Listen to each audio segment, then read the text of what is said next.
everyone's in here. I think any more housekeeping from me? Yeah, leave your questions in the question tab. Please say hi in the chat or any other comments you've got. I'm going to hand you over now to Sarah and our wonderful panelists. So please give them a virtual welcome to the stage. Thank you so much, James, and thanks for partnering with InMobi on this event. So I'm Sarah Camden. I am the head of product marketing for InMobi's performance solutions in North America. And I've been at the company about a year now, but been in ad tech about 15 years. And I'm really excited to be joined by some great panelists and partners of ours today. So I'll hand it off to you next, Adrian. Hi, everyone. I'm Adrian Rice. I'm the Director of Media Investment at M&C Saatchi Performance. We're a performance agency that works with a lot of mobile brands, from e-commerce to streaming entertainment to sports betting. So we kind of run the gamut there. Yep, and maybe I lastly, take Iran. it next. Yeah, thank you. Yes. So I'm Iran Friedman. I'm the CTO and co-founder at Singular. Singular helps brands grow faster by unifying all their marketing data sources and providing measurements and marketing analytics to understand what's performing best for them. So providing all the attribution solutions, working with the SKAN network, privacy sandbox, media mix modeling, and all that kind of classic attribution methods to help companies grow. That's it for me. Okay, great. Thanks, Iran. Okay, so real quick, just to get us started, here's a look at the agenda of what we plan to cover today. So I'll start by just kind of giving a refresher backgrounder on SKAN and a little bit about what's new in 4.0. That is the reason why we're here today. And then we'll shift over to a panel discussion. We'll talk about current state of SKAN 4, how advertisers can get a fast start with the new features that are available, and then kind of go into some predictions and fortune telling for what's next and what's on our wish list. Okay, so before I get deep into the SKAN-splaining piece of things, James already mentioned this, but there's a poll that you can answer over to the right. If you click on the little vertical bar graph icon, just get a sense from the room of where people are at sort of on their SKAN adoption journey. And please don't be embarrassed if you're a beginner. It's actually quite common. So yeah, looks like we've got about 50% saying they're intermediate, about 50% beginner. Let's see, I'll show the results for you all, and we can move on. Okay, so we've got a pretty good mixed crowd there, about 50-50 beginner, intermediate, and then a few in that kind of advanced geeking out bucket.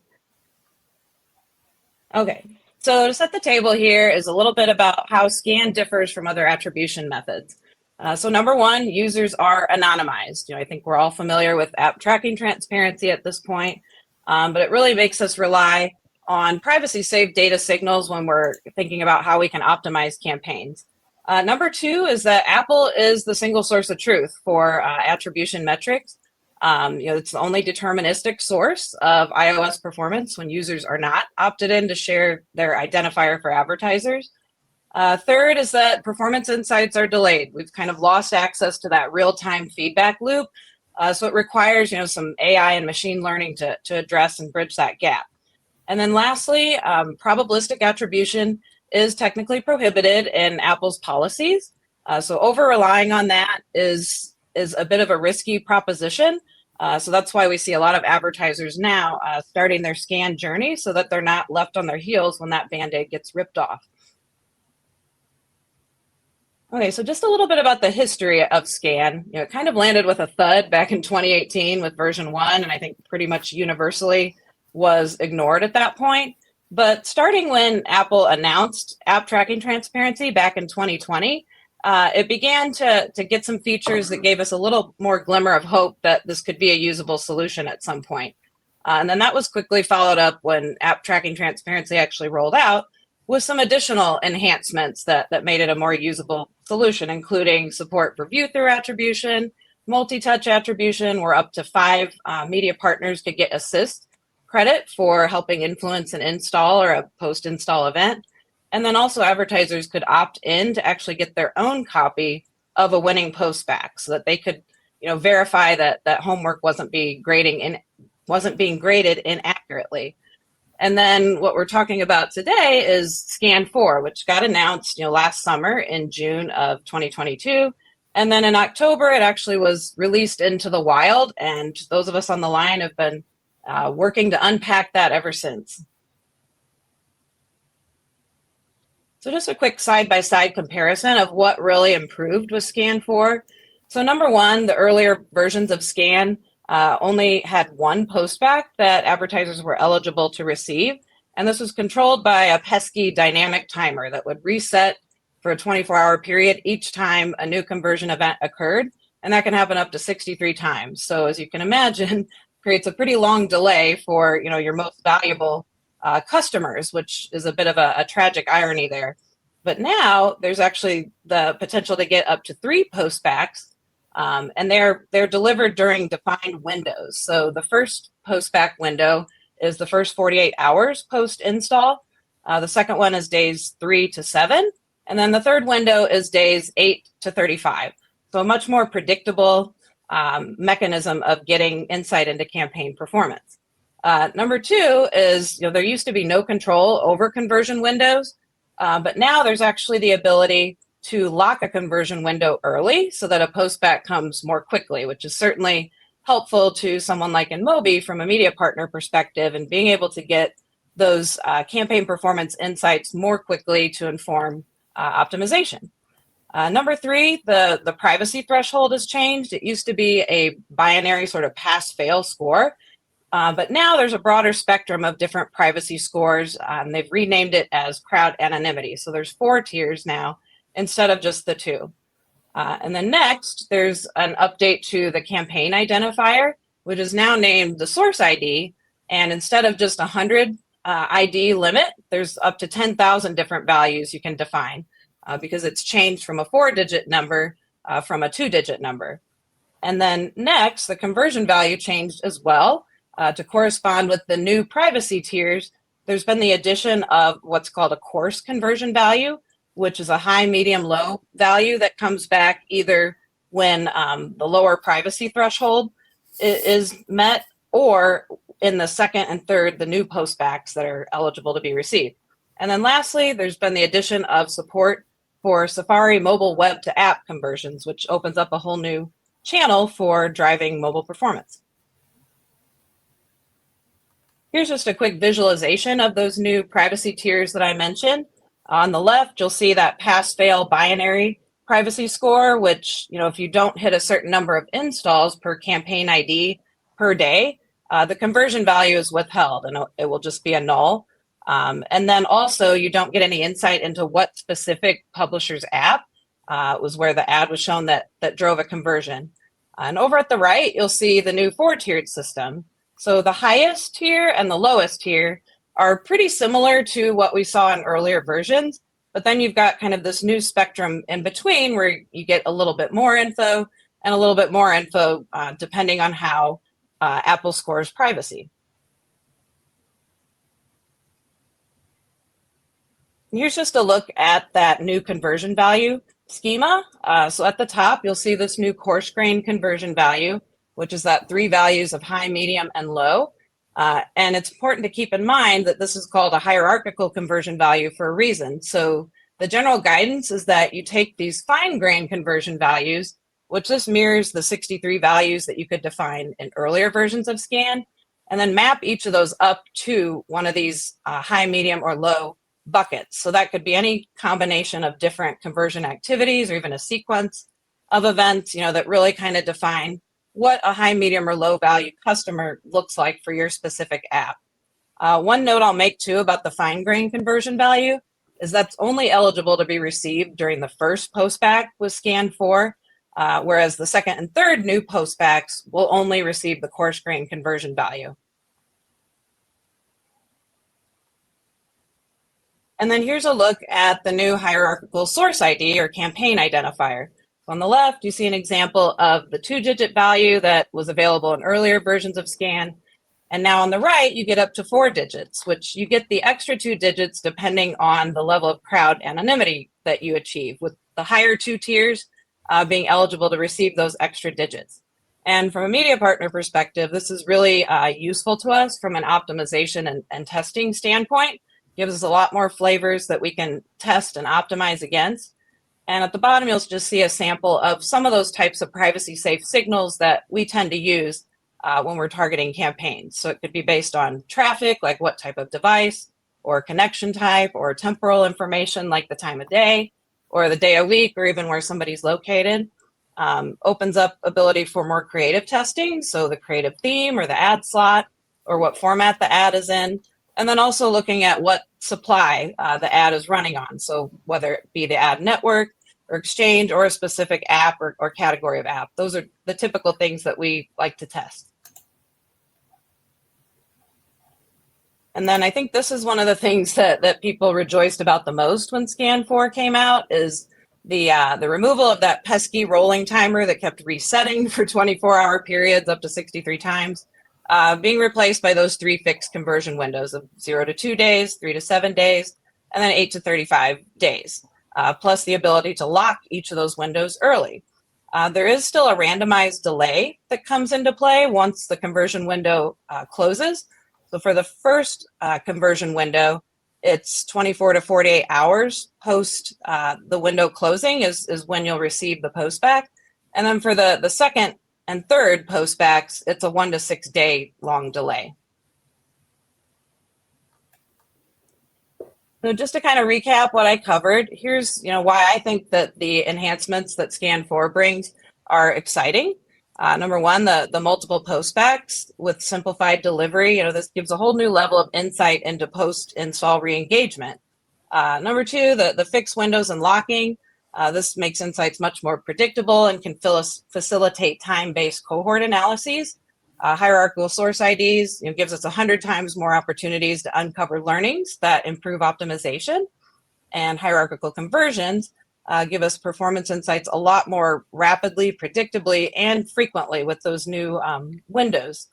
And then lastly, of course, mobile Safari support. This covers basically 90% of mobile browser traffic. So it's a great new additional privacy safe channel for reaching users on their iOS devices. Okay, so we'll shift gears here now and bring up our panel to dive into some of these things a little bit deeper. But before that, I've got another poll for you guys. I'm hoping you can help settle a debate here of is it SKAN or is it SKAN? Realizing it's a little bit too late to shift gears during this presentation, but I'm very open to changing my mind about which one it is. So would love to see who's kind of in the acronym camp and who's more in the abbreviation being the way to go.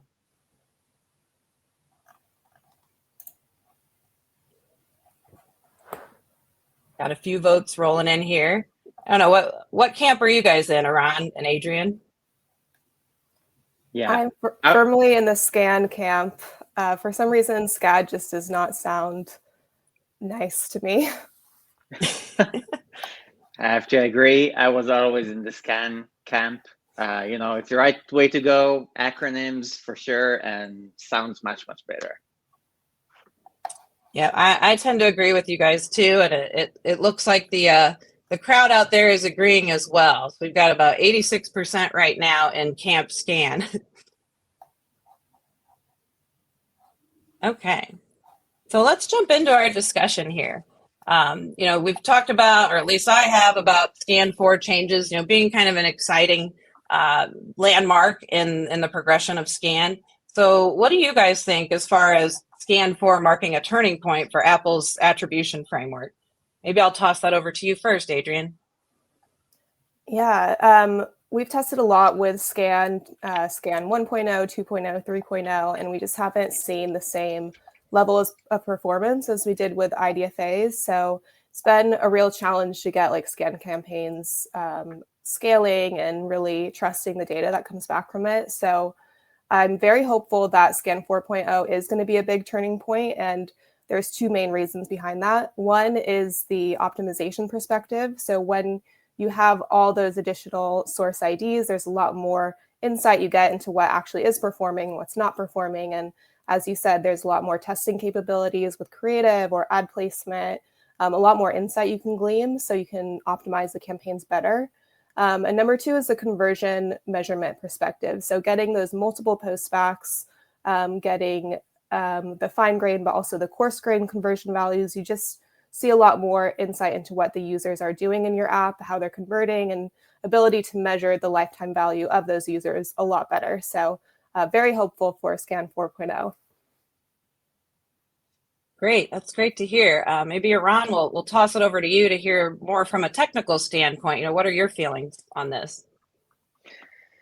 Yeah, it's a really interesting question to kind of understand whether it's going to be a turning point or not. I think coming from usually with the optimistic hat, I think SKAN 4 is definitely a huge upgrade, probably the biggest upgrade really that we've seen for SKAN network, with many features, and I think it has tons of potential. So obviously we'll have to see how things evolve, but there's so many things that you can really work with. So I completely agree with Adrian. There's exciting updates like the multiple post backs and the kind of measuring the lifetime value of the user. So you'd actually be able to see in your reporting suddenly day 7 or day 35 or even beyond kind of the value of your campaign, which was really a critical gap in previous SKAN network versions. And the idea to get deeper granularity, so suddenly you can actually see things at the sub-campaign level, maybe potentially the creative level, right? Or any kind of additional dimensions that ad networks would support. I think that's massive, something that we're very much used to kind of in the IDFA world, and suddenly it's going to be available, so for sure. I think maybe on the other side, kind of, okay, so what's going to be the challenging part? We still need to keep in mind that there's crowd anonymity tiers, there's still privacy thresholds, there's the random timers. So it's not like suddenly there's like a silver bullet and everything's going to be perfect. There's still a lot of challenges like trying to get that signal and interpreting it and like working with it for optimization. But no doubt that it's a major upgrade from what we had before, and I think that's exciting. Yeah, I definitely concur with both of you on all fronts. It's exciting. There's still room to improve, but definitely a step in the right direction. And I can certainly say, at least anecdotally, that I've noticed a momentum shift in the conversations with advertisers that, many of them that, were completely avoidant of SKAN in the past are now all of a sudden like, it's time to pull my head out of the sand. It's time to really get a strategy in place and start testing and moving spends over to SKAN throughout 2023. So let's see, I lost my slides here. There we go. Okay, so building on that, what sort of landmarks of progress have we seen so far? And maybe we'll start with you there, Iran. Okay, so yeah, what notable progress? So if we try to like break it down for a second, to get SKAN 4 to work, you actually need like several things to kind of be in place. So there's the media partners, the ad networks, of course, and the publishers who need to upgrade to SKAN 4 support. Then there's the MMPs like ourselves who need to provide the tools for the advertiser, kind of the infrastructure to manage SKAN 4 models and actually utilize the features available in SKAN 4. Of course, the advertisers need to like start working with it actively. And lastly, there's also the iOS users. Like SKAN 4, it's important to keep in mind, is only supported from iOS 16.1. So it takes time until users would actually like get that critical mass of like making sure that any of them or most of them can actually run SKAN 4 campaigns. So kind of with that kind of picture, I can share from the MMP side that there's been a lot of work behind the scenes. And I think I can honestly say it's been the #1 priority for us and really any MMPs in the industry to kind of prepare for SKAN 4. So it started by releasing SKAN 4 SDKs. So now any advertiser can upgrade their SDK to kind of be available for SKAN 4 and be ready for these campaigns to start. We're actually enabled the SKAN 4 models. So suddenly our customers can actually configure those course models and trying to kind of see what happens in the postback. And lastly, it's about the reporting side. So actually for any ad network who's been testing SKAN 4, InMobi, for example, has been a great example for that. So being able to ingest those postbacks and provide the reporting layer for the advertisers themselves. So it's really early to say that, like that SKAN4 is like working at scale. Definitely there's a bit time until like everyone would be updated and ready for it. But we're already seeing live tests with SKAN4, the first kind of SKAN4 campaigns for kind of seeing all the end-to-end flow. And yeah, people can still kind of test it and see how the data looks like. Yeah, and to your point of the technical requirements that really have to happen before this could reach critical mass, as a media partner, we've been heads down just like you guys, working on building SKAN4 into our campaign workflows, and actually made an announcement earlier this week that our automated bidder for SKAN is SKAN4 compatible now. So we're certainly in the early days. From a publisher perspective, we're seeing about 5% of apps have made that upgrade to SKAN4. But interestingly, I've also noticed a trend of a lot of publishers moving from one of the SKAN2 versions up to SKAN3. So those that have maybe just been sitting on like SKAN2 or SKAN 2.2, that was 25% of our iOS inventory late last year, and now it's down to 10% or on a version of SKAN2 versus version 3 has hopped up to about 60% from 40% at that same time. So some are kind of taking that intermediate step to get SKAN3 compatible first before jumping to 4, and then some are just going straight from 2 to 4, which I found kind of interesting. Adrian, from your perspective, how are your conversations evolving as an agency? Yeah, so SKAN4 was released in October of last year, so it's been about 6 months since then, and it does take a long time for the industry to adapt. Like all these parties need to upgrade, and all the inventory needs to reach a critical mass before it really makes a lot of sense for advertisers to start running like SKAN4 campaigns at scale.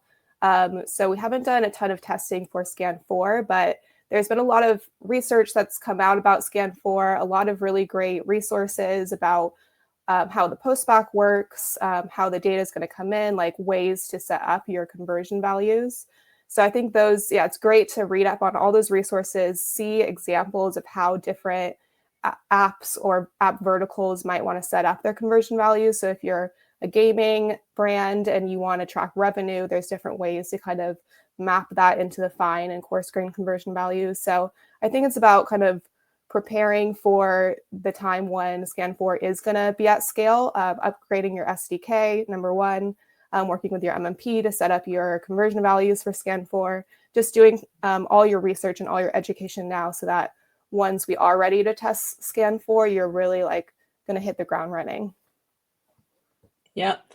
All great points there. And that's actually a great segue to our next section, which is digging into, what advertisers can really do to kickstart that journey, no matter where they are on the spectrum of adoption. But before we really get into that, would love to hear from the crowd about, based on what we've shared so far, what do you think is the most exciting enhancement that SKAN4 brings to the fore? And again, that is over to the right-hand side. For anyone who arrived a little bit late, there's a vertical bar chart looking icon that you can hop in there and cast your vote.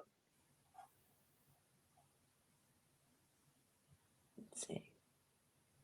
Looks like quite a few people are excited about the multiple postbacks. That's kind of in the lead right now.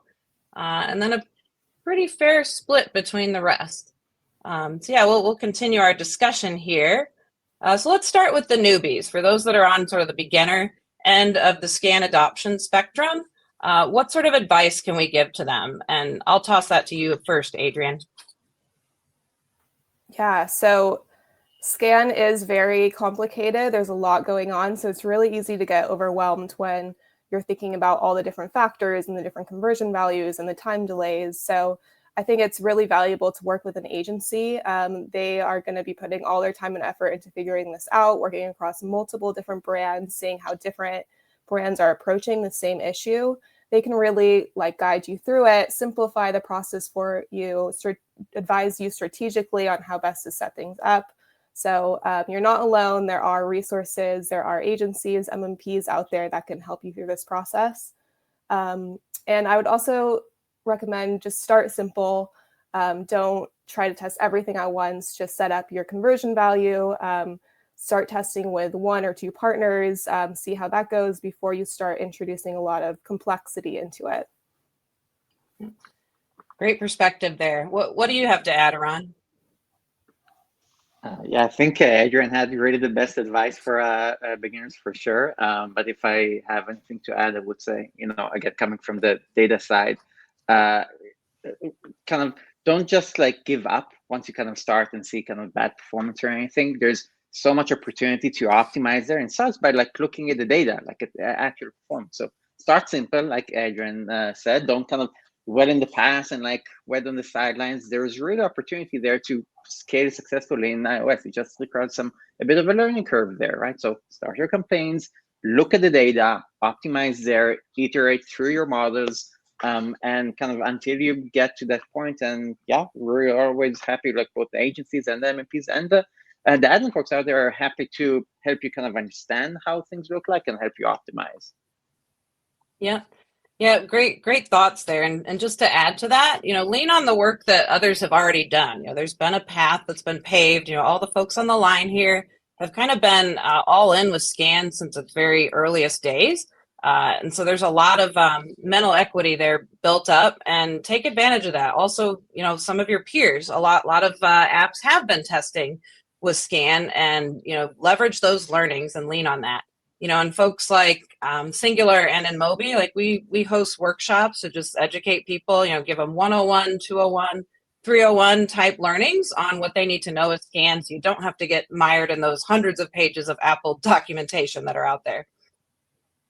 All right, so let's shift gears to the veterans. Building on the advice we gave for the newbies, how can we advise those that are already working with SKAN on adapting to SKAN 4? Which I know Singular, you guys recently published a really helpful guide about this exact topic of transitioning from 3 to 4. So we'll start with you there, Ron. Yeah, sure, of course. So the first thing to keep in mind is that it's a transition period. There's gonna be like a gradual migration to SKAN 4. It's not just like, yeah, you can just start all your SKAN 4 campaigns, that's it. So keep in mind that it's gonna take time. And right now, what you can really do is prepare by updating your SDK, as we've mentioned, and kind of planning your course models, and kind of being available to start your campaigns with any media networks that support it. So if you try to kind of start thinking, okay, how do you plan for it besides like updating your SDK? The first thing that I would recommend is think about the course values of users. Again, it's a new opportunity to think about how do you bucket your users in a more limited fashion, right? To 3 buckets, low, medium, and high. And I think there are 2 kind of key importance factors there. First of all, is for kind of the initial stage of campaigns, or really the smaller campaigns, who weren't able to get to the privacy thresholds of the fine conversion values, or the kind of 63 different values. Now you'll be able to get that initial information from the beginning of the campaign based on low, medium, high, to understand, roughly speaking, whether your campaign is performing. So there's a key thinking of like, okay, how would you categorize a high value user? Did they make a purchase? Did they complete their registration? Did they reach a certain level in your game, or kind of, I don't know, made an order in your shopping app? So kind of start thinking in those levels and how you would roughly categorize your users. And then kind of the continuation of that is, once you have that kind of categorization, think about in different time windows of the users. In many cases, a high value user in the first 2 days, kind of the first post back in SKAN 4, is different from a high value user after 35 days. Might make different actions to kind of signify how well is the campaign kind of driving the performance. So all that you can do right now as we speak to plan exactly your models. You can of course work with the MMP to kind of configure these, and reach out to your ad networks, right? Ask who's already available to at least start testing. It's pretty clear that nobody is really ready for production scale at the moment, but you can already test the wires, look at the data, iterate your models while everyone is kind of preparing. So these are kind of highlights. And of course, we have like a full guide to kind of talk about the entire transition from SKAN 3 to SKAN 4 that you can check our website for. Yeah, and just to add to that, don't be afraid to bring in your media partners to those discussions about how to take advantage of some of the features, how to, reimagine your conversion value mapping schemas. Because you have to balance the reporting insights you want to get with, what's really going to drive better campaign performance the fastest and optimize my dollars. And one thing particularly attractive to us is that locking mechanism that would get us that feedback loop closed a lot faster. Yes, we'll close out this section by tossing it over to you, Adrian, to see what you might have to add. Sure. So I think one thing that you're going to have to think about is the reporting aspect to this. So with SKAN 3, you're getting just one post back. It's defined value, so you have a specific result that you're getting. But with SKAN 4, you're getting coarse values as well. So you might have a combination of both the fine grain and the coarse grain that you're going to have to combine into one report, into some sort of analytics. So it's very important to kind of align your fine grain conversion values with your coarse grain conversion values so that you can combine them. And I think it's very interesting what the MMPs are doing in this space to try to simplify analytics and reporting for their brands and their advertisers that they're working with. I'm seeing a lot of interesting modeling going on to try to fill in the gaps from some of those null conversions. And then also kind of utilizing the people that do opt into ATT and combining that with the SKAN data as well. So I think that space is really developing quite quickly, and there's going to be some really interesting things coming out of that. Yep, that's a great point, Adrian. Taking advantage of all the data that's available to us while we have it. So to close out this section about what advertisers can do right now to kickstart this process, one of the most pesky features of earlier versions of SKAN is that binary privacy threshold with the pass-fail score. So, thinking about the new privacy tiers that are available to us, what kind of tips does the group have to offer about how you can get the most insights as frequently and as granularly as possible? So I'll hand it over to you, Adrian, to tackle that one first. Yeah, so with all versions of SKAN, you don't want to spread your budget too thin because you do need to reach that privacy threshold in order to get the data back. Even with the lower privacy tiers with SKAN 4.0, you still want to reach that highest tier and get the most data back possible. So you do want to make sure you have enough budget going into the test. You're not fragmenting it too much. Really, start simple, make sure you have a healthy budget, and also make sure that you are allocating enough time to your testing with those post-back delays that Apple is setting. It can take quite a while for any changes you're making to the campaign to actually come through in the data. So just be patient, and you really do have to commit to a healthy test budget to get the best out of it. Yep, totally agree. Patience is definitely the name of the game with a lot of things to do with SKAN. Aran, how about you? Yes, I think one of the things to keep in mind is that the crowd anonymity tiers or the privacy thresholds are based on daily install volume per SKAN campaign ID. And that kind of number is based on how the ad network is basically allocating these SKAN campaign IDs for each campaign. So when you talk about SKAN campaign ID, it doesn't necessarily mean that you need to look at the number of installs for your running campaign and kind of there's a very direct ratio, but actually each network might be structuring their campaigns in different ways and basically requiring different tiers. So in many cases, you might have heard about when talking with the ad networks or looking at their guidelines that they require a minimal number of installs per day per campaign, and those can change between networks. Each one have their own strategy. So my best recommendation when trying to fight these thresholds and kind of optimizing is speak with your media partner, understand what are their guidelines, what's the minimal budget, what's the minimal number of installs that you should aim for to get enough signal.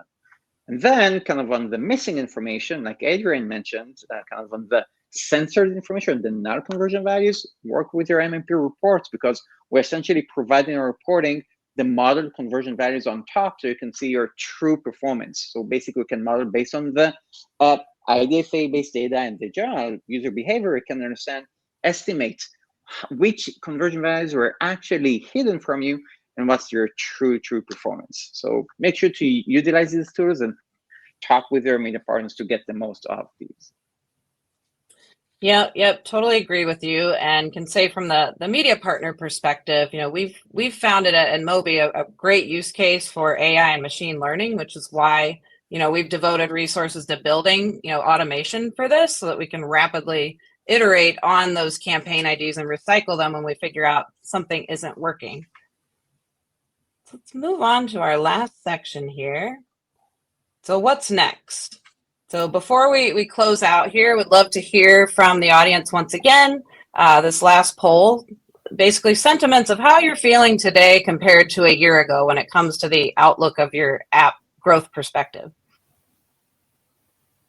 So is the future looking brighter?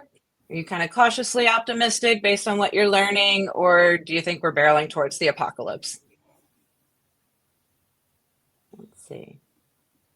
Okay, good. We've only got one for the apocalypse so far. Most people are cautiously optimistic. Looks like about 85% right now, which that seems fair to me. Okay, so we've learned some things about SKAN 4 now, but what are those questions that really remain unanswered at this point? Adrian, what are your thoughts there? I think a big question that a lot of people have been wondering is whether Apple will enforce their ban on fingerprinting. They've made it quite explicit that it's not allowed and actually never allowed. That said, a lot of brands are still using it. So it's not uncommon to be using, probabilistic attribution. But I think a reason why Apple has not enforced it yet is because they don't want to really disrupt the industry even more than they already have. They wanted to make SKAN a little bit more usable, a little bit more advertiser friendly before they start kind of punishing or, enforcing their probabilistic ban. So now that they have released SKAN 4.0, I definitely see that being more of a possibility and something that definitely could happen this year or next year. Yeah, that question is certainly top of mind for me as well. Iran, how about you? Yeah, so there's definitely many unknowns. We want to kind of see how everything kind of behaves at scale. So, like from the tests, we can already see kind of some initial signs of like the new card anonymity tiers and how they behave compared to the previous privacy thresholds. First of all, there are some positive signs. It seems like that Apple didn't make things worse or like increase those tiers to be like above the privacy thresholds that we had before, and that was intuitive maybe, and everyone were hopeful that it would be the case. It would just improve things, but it was good to see that in the actual test. But we'll have to see again at scale, like how things behave. How much time does it really take to kind of get the lower tiers, like if you look like across the board, and whether you really get much more data than you got before. So I think that's kind of one interesting bit that's going to be interesting to see. The second thing that I'm curious to learn is how useful would the second and third postbacks be for optimization purposes? Because yes, it's taking a while until you can get these, and there's a lot of random out there that's involved. So it's going to be really interesting to see whether it can affect kind of performance, and suddenly you can actually get that signal. But it's after a very long time, and it's pretty hard to understand like for which user it actually belongs, or which cohort it belongs to when there's like so much random involved. We'll see. Yeah, I am curious about the same. And you actually enlightened me on something I hadn't thought of before the other day, that there is the potential where you could get the third post back, but not the second. So I'm very curious about just the frequency with which both the second and the third post back will come through. And then one other thing that's kind of top of mind and my curiosity is, how people wind up taking advantage of that locking mechanism. Do they look at it as a point in time? Do they approach it from specific, conversion milestones? So that's definitely something I'll be keeping a close eye on. And then to round things out, what's on our wish list? We've seen some nice improvements with SKAN 4, but we all know there's still room to improve upon that. So let's hear from you, Adrian, on what you'd kind of like to see, or maybe predictions for what you think we will see in the future with SKAN. Yeah, so what I would like to see is some ability to optimize the user experience. So frequency capping, making sure we're not bombarding users with ads over and over again, and also spending our media dollars wisely. And then also retargeting. It's not something that's really possible with SKAN. You don't know who's been to your app and done certain actions to actually retarget them. And being able to reach people throughout different stages of the funnel, bring them back into your app is a super important strategy. So would love to see that be part of SKAN in the future. All right, let's hear from you, Aran. Yeah, there's probably a pretty long long list of items, but just to pick a few. I think I agree with Adrian. Like, probably still the biggest gap that exists in SKAN is like treating existing users and like retargeting for sure. Like with the IDFA changes, it's hard to even understand if you're showing the same ad for the same user, right? Maybe already having the app installed already. So having a solution there, I think, would be really, really meaningful. The other thing is MTA, kind of multi-touch support. So they've added some features for like the winning losing postbacks in the past, but it's been pretty limited, I would say, for the ad networks and advertisers to use. So I would love to see some more information kind of included there, such as like including kind of the performance for kind of the assisted kind of clicks and such. So I think that would be interesting. Yeah. And then that one is I think would be very useful for the MMPs and the reporting side, is having some kind of a versioning ID for the encoded kind of postback for models. So a big challenge that exists there is if you want to change your model today, and again, without the random, like think about there's like 35 days plus 6 days of random for when the postback is coming. So if you make a change, now you like literally have to wait like 30 days to know if this postback came from the old version or the new version, which definitely complicates things. So if they could like include, some kind of like an identifier or kind of some signal saying if it's the old version, new version, without compromising user privacy, I think that would be huge for just making sure the operation is smooth and you can feel comfortable making changes in the model. Yep, definitely concur with everything you guys just shared. And the one thing I'll add to that is just I'd love to see more industry collaboration. I think a lot of the changes with SKAN kind of get dropped like a bomb without warning. And I just love to see some kind of cross-industry collaboration on how this all unfolds. So with that, I think that we're at time. I would love to thank Aran and Adrian for being generous with their time and their expertise today. Did want to mention, if you didn't notice, that there is a link at the bottom of your screen where you can be the first to see a brand new SKAN 4 readiness checklist that InMobi just published. And I believe that some resources from all of the panelists are pasted into the chat. So definitely take advantage of that. And feel free to reach out to any of us. Said we all need to learn from each other. This stuff isn't easy, and there's no shame in leaning on the school of hard knocks that some of us have gone through. So really appreciate it. James, I don't know if you want to come back on and wrap things up, but that wraps things from my end. Well, thank you, Sarah. Thank you, Aran and Adrian. That was great.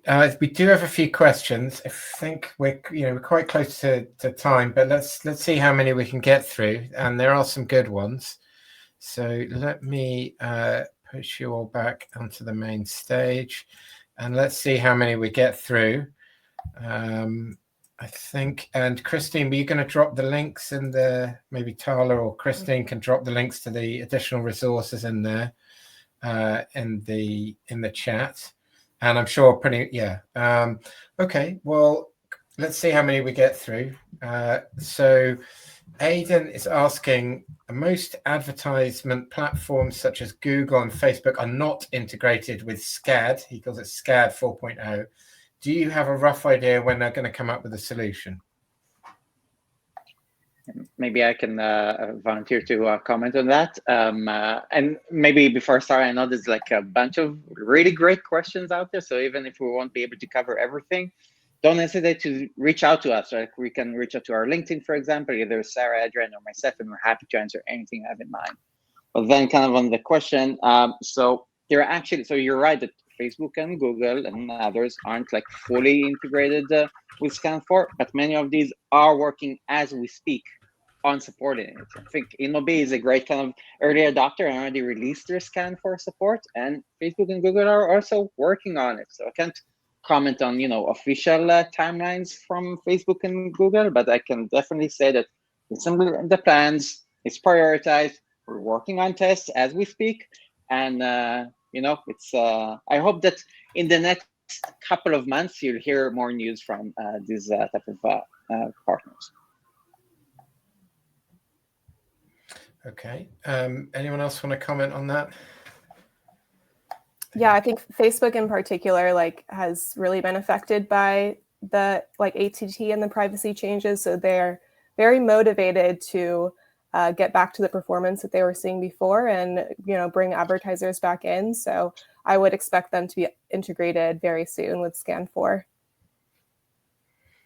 Sarah, anything you want to add to that? I think they covered off on that pretty well. Okay. All I can say is just anecdotally from the advertisers we work with, they are saying, that InMobi's kind of first in the game here.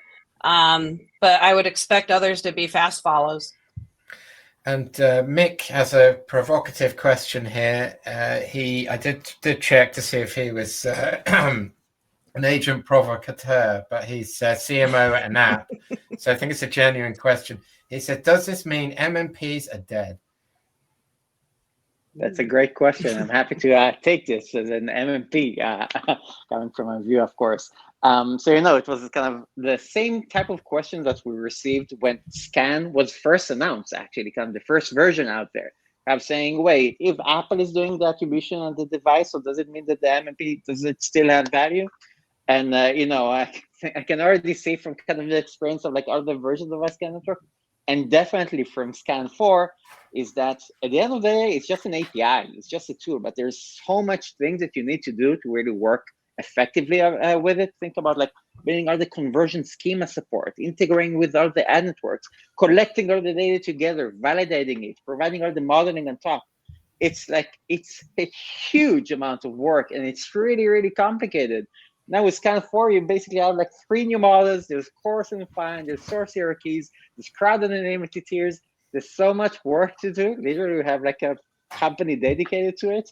Then, I feel pretty safe saying that there's still a place for MMPs to provide actionable, accurate, unbiased measurement for advertisers and help ad networks optimize their campaigns. And always happy to debate that with anyone who's interested to talk about it.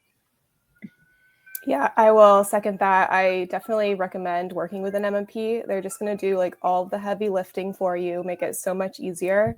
And I also see a big role of the MMP as being in the media modeling and kind of integrating all the different data sources, ATT, SKAN, null conversion values, and visualizing the data in a really digestible way. Yeah. And I concur as well. I think they're a great sort of unbiased third party. If we were just leaning on SKAN or just leaning on, whatever solution Google comes up with Privacy Sandbox, then you get into that grading your own homework situation. So, they both serve as an unbiased third party, but also aggregating, all those different media sources. Okay, hopefully that answers your question, Mick. So, and we have Lynn is saying, since different partners are at different stages of integrating SKAN4, will we end up with a mix of SKAN3 and SKAN4 data? Yeah, I can take that one. You definitely will. That's something really important to keep in mind. And, and Mobi's been developing our solutions for SKAN, we make sure it's all backwards compatible, so with players that maybe are just jumping in at SKAN4, that completely neglects the fact that, there will be other versions in the wild and at, a pretty large volume for quite some time, at least through this year, but probably into next year. I think I mentioned earlier, we still have 10 to 20% that's on different iterations of SKAN2. So it's important that backwards compatibility is there so that you can take advantage of as much scale as possible. Okay, and next we have Paul wanted to know, Paul Bowen wanted to know, are there any early case studies for SKAN 4? I can try to take that. And hey, Paul. I think, like you've guessed, it's a bit early to have a fully scalable kind of case study for SKAN 4 because most of the iOS users haven't even upgraded to iOS 16.1 and above. So we see already kind of, I guess, success cases from testing and kind of insights coming from that, seeing kind of the initial data coming from it. And we're speaking about this in webinars and talking about the initial insights. But I think we'll probably need a few more months for the mass scale of the users at least, and some of the ad networks to really have SKAN for full campaigns to get meaningful information and start talking about the best practices from there. Yep, same here. I mean, I can attest that the pipes are working, but yeah, it's going to take a few months before, we can really get some meaningful insights on how this changes the game from a performance standpoint, which is, why we're talking to you guys today to, help folks along that journey to start, rethinking their conversion value mappings and such, to be SKAN 4 ready so that, they can put the foot on the gas when that critical mass is there. Okay, we've got quite a few. I don't think we're ever going to get through all these. We have pasted in the LinkedIn details in the chat, so that could be a way of as you were saying, Aaron, maybe following up a few of these. But maybe let's just see if we can get through a couple more quickly. Do you consider Google device measurement to be fingerprinting? Ask Noah. I don't think so right now because Google is still using their Google ad IDs. So that is deterministic using the device ID. For Google Privacy Sandbox, which will come out soon, they're using a different mechanism for attribution. Maybe, if you guys want to know more about the technicalities of that aspect. Yeah, I guess I could, translate that question in two ways. Whether in Android, they're referring to whether Google talks about fingerprinting in Android. And I agree with Adrian on this. That I don't think they're referring to this or commenting on this at any given point. And there's still GIDs for now. There's the other aspect that might be referred to as whether Google's ad network on iOS kind of doing things that are considered fingerprinting. And I wouldn't say that's the case either at the moment. They are using kind of modeling conversions, but not anything that we would assume that anyone considers fingerprinting at this point. But it's all up for interpretation, I would say. Yeah. Great. Yeah, I don't really have any firsthand knowledge to share there, but I certainly have heard some hypotheses out there that fingerprinting might be in play for that second use case that Eran just mentioned with, the ad network and iOS inventory. But, I will leave it to others that have more firsthand knowledge to answer that question more directly. Okay, I think we've got time for one more. There's a couple of draw. If anyone wants to vote on which one they think we should take. Wow, there's a lot of these. Well, look, I think this is going to be great sort of mining actually for to see what questions people actually have at the moment. I guess we'll take the top one right now. So the last question: what determines what tier you're in for crowd anonymity? Is it based on the advertiser app, or does it relate to the channel? So yeah, maybe I can start there. So what determines the crowd anonymity tier is the number of daily installs that you have per SKAN campaign ID. So it's not unrelated to the app model or the app behavior. It's determined only in the install time. So even before you've opened the app, right? That's what you can determine. It is, first of all, your daily budget, making sure you allocate enough budget to get enough installs per day. And of course, the network strategy and allocating these budgets per campaigns and managing it for you. Yeah. Mm-hmm. Yeah, just adding to that, Apple, when they did roll out SKAN 4, they did expressly say that, hey, these new 4 tiers of crowd anonymity, they're not going to work just like the old binary privacy scoring, which, our research showed that usually it was around 15 installs per day per campaign ID is when you would hit the mark and get over that privacy threshold. But they did mention in the new documentation for SKAN 4 that it takes into account both the traffic to the advertiser's app, the traffic to the publisher's app, and then the volume that they see certain campaign identifiers come through. So early signals show that kind of the top tier and the bottom tier of the new 4-tiered system pretty closely mirror the earlier versions of SKAN, but like I said, it's very early, so something I know that we're all watching very closely.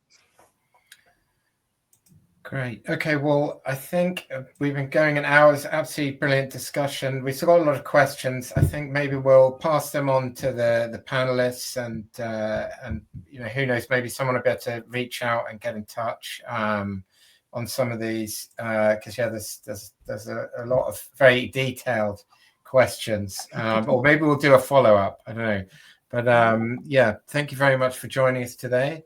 Thanks to Sarah, did a wonderful job moderating. Thanks to our brilliant panelists, Erin and Adrian.